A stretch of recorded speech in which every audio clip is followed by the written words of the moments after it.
Bonjour et bienvenue dans cette nouvelle vidéo. Aujourd'hui, je vais vous faire un gâteau au chocolat à la farine de patate douce. Je vous dis tout de suite, c'est une tuerie absolue. Alors pour ça, vous avez besoin de quoi?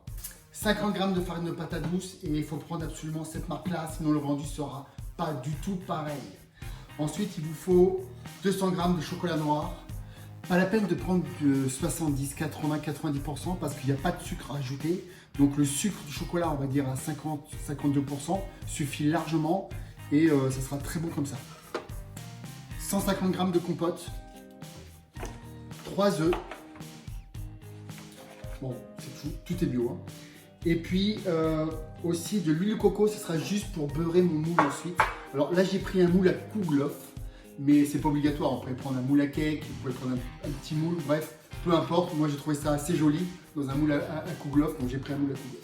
Préchauffez votre four à 180 degrés, c'est plus important comme ça. Pendant que ça chauffe, et ben nous on va préparer le chocolat au bain-marie et je vais tout vous montrer parce qu'il y a des gens, ils savent pas faire un bain-marie alors que c'est très simple. Il vous suffit d'un moule comme ça en inox, vous mettez votre chocolat dedans, tout simplement. Vous faites chauffer l'eau et vous posez dessus. Voilà, il faut que le rebord soit dans l'eau, comme ça, ça va chauffer. Ok, donc le chocolat est en train de fondre tout doucement. Voilà, vous avez juste avec une maryse. Alors ça, cette spatule, ça s'appelle une maryse. Vous mélangez. Une fois que le chocolat est entièrement fondu, vous le sortez du feu. Ok, ensuite, vous prenez les œufs, vous séparez les blancs des jaunes. Et le jaune, vous mettez dans le chocolat.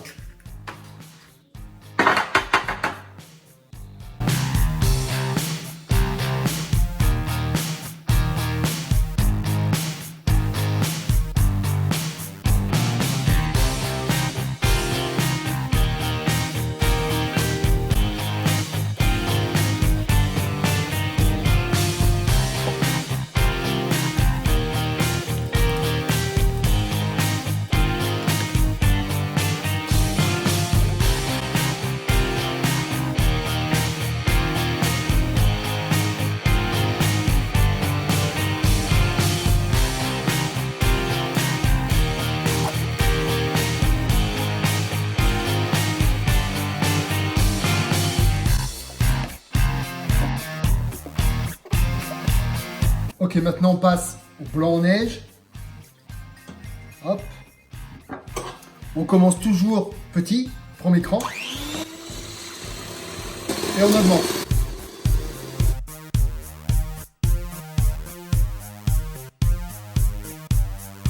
Ok, il ne reste plus qu'à associer les deux. Donc, moi je prends toujours un peu de blanc en neige.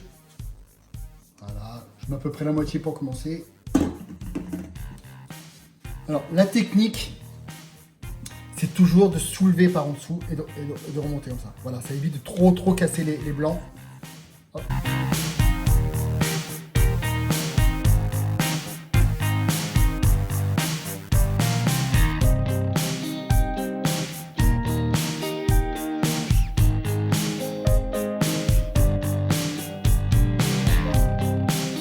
Ok, quand la préparation est comme ça, mousseuse, bah ça veut dire que les blancs n'ont pas été cassés.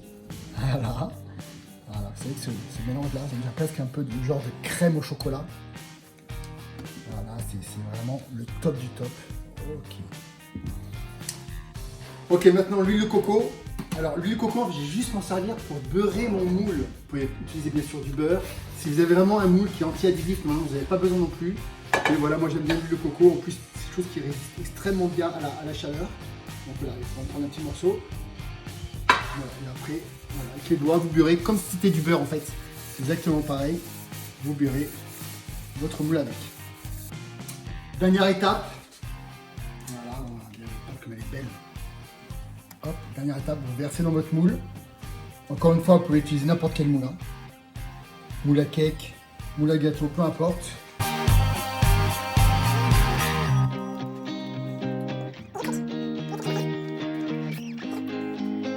Rien que là, franchement, c'est une tuerie absolue tellement que c'est bon.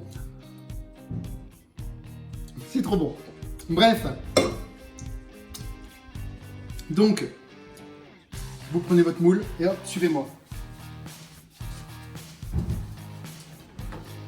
Au four, 180 degrés pendant 30 minutes. Moi, je mets chaleur tournante et puis on va voir le résultat que ça donne dans 30 minutes. Bon, le verdict. Regardez. C'est joli. On va le retourner. Je vous conseille d'attendre peut-être un tout petit peu, genre 10 minutes, le temps que ça refroidisse un petit peu. J'espère que ça va se décoller.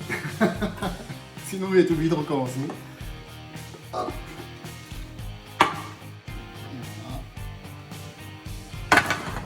Voilà. Tadam! Attention, attention. Hop. Et voilà, il fume encore. Regardez comme il est beau.